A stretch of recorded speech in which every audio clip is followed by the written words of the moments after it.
ایک خوش الحان شخص سارنگی بجایا کرتا تھا۔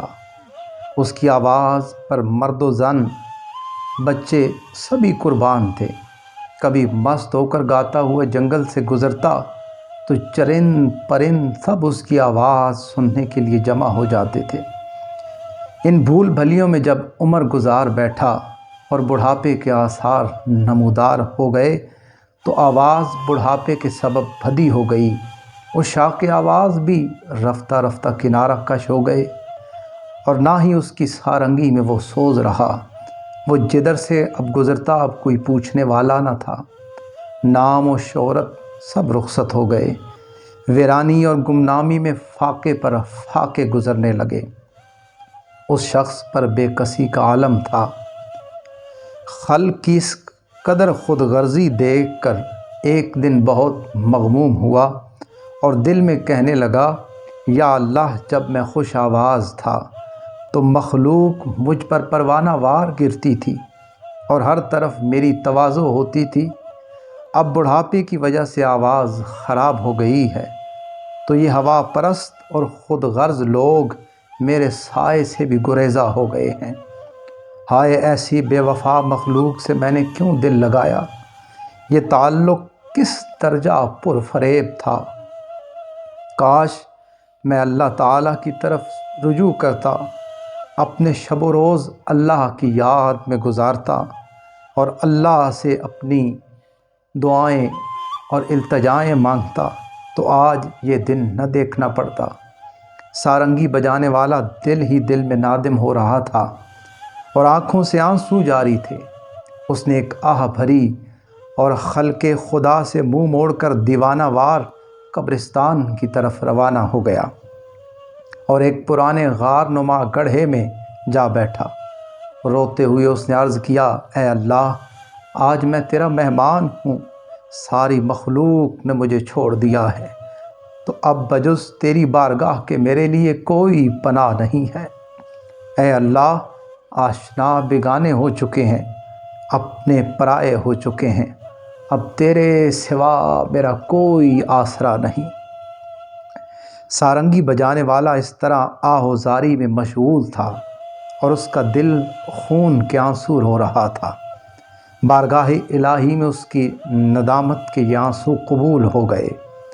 حضرت عمر رضی اللہ تعالی عنہ کو الہام ہوا کہ میرا فلاں بندہ جو اپنی خوش آوازی کے سبب زندگی بھر مخلوق میں مقبول اور محبوب رہا، اور اب بڑھاپے کی وجہ سے آواز خراب ہو جانے سے ساری خلقت نے اسے چھوڑ دیا ہے، اس کی یہ ناکامی میری طرف رجوع کرنے کا سبب بن گئی ہے۔ اس کے پاس جا کر اس کی ضرورت کو پورا کیجیے۔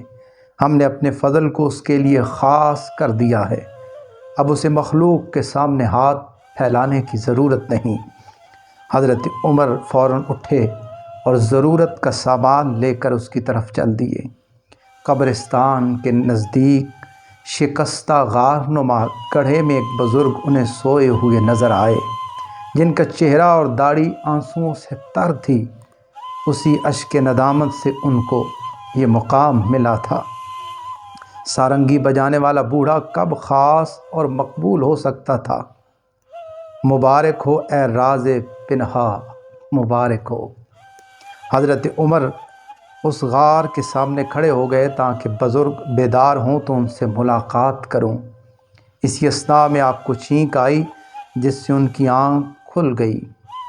خلیفۃ المسلمین کو دیکھ کر غلبہ ہیبت سے وہ کانپنے لگا۔ حضرت عمر نے دیکھا کہ جب بزرگ لرز رہا ہے تو آپ نے فرمایا کہ خوف مت کرو، میں تمہارے رب کی طرف سے تمہارے لیے خوشخبری لایا ہوں۔ سارنگی والے کو جب آپ کی زبان مبارک سے حق تعالیٰ کے الطاف و عنایات کا علم ہوا تو اس مشاہدہ رحمت الہی سے اس پر شکر و ندامت کا حال طاری ہو گیا۔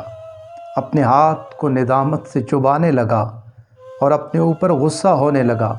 اپنی غفلت اور حق تعالیٰ کی رحمت کا خیال کر کے چیخ ماری اور کہا کہ اے میرے آقائے بے نظیر، میں اپنی نالائکی اور غفلت کے باوجود آپ کی رحمت بے مثال کو دیکھ کر مارے شرم کے پانی پانی ہو رہا ہوں۔ جب سارنگی والا بزرگ خوب رو چکا اور اس کا درد حد سے گزر گیا تو اپنی سارنگی کو غصے سے زمین پر پٹخ کر ریزہ ریزہ کر دیا اور اس کو مخاطب کر کے کہا، تو نے ہی تو مجھے حق تعالیٰ کی محبت و رحمت سے دور رکھا، تو نے شاہ راہ حق سے میری راہزنی کی، تو نے ہی 70 سال تک میرا خون جگر پیا، یعنی تیری ہی وجہ سے لو و لعاب اور نافرمانی کرتے کرتے بوڑھا ہو گیا ہوں۔ اس مرد پیر کی گریہ و زاری اور آہ و بکا سے حضرت عمر رضی اللہ تعالی عنہ کی آنکھیں اشکبار ہو گئیں۔ آپ نے فرمایا، اے شخص، تیری یہ گریہ و زاری اب تیرے قلب و باطن کی صفائی کی دلیل ہے، تیری جان اب حق تعالیٰ کے قرب سے زندہ اور روشن ہو گئی ہے۔ اللہ عز و جل کے حضور گناہ گاروں کے آنسوؤں کی بڑی قیمت ہوتی ہے۔ حضرت کی صحبت مبارکہ کے فیض سے اسے نئی زندگی ملی اور ندامت کے آنسوؤں کے سبب اللہ تعالیٰ نے اس پر اپنا فضل فرما دیا۔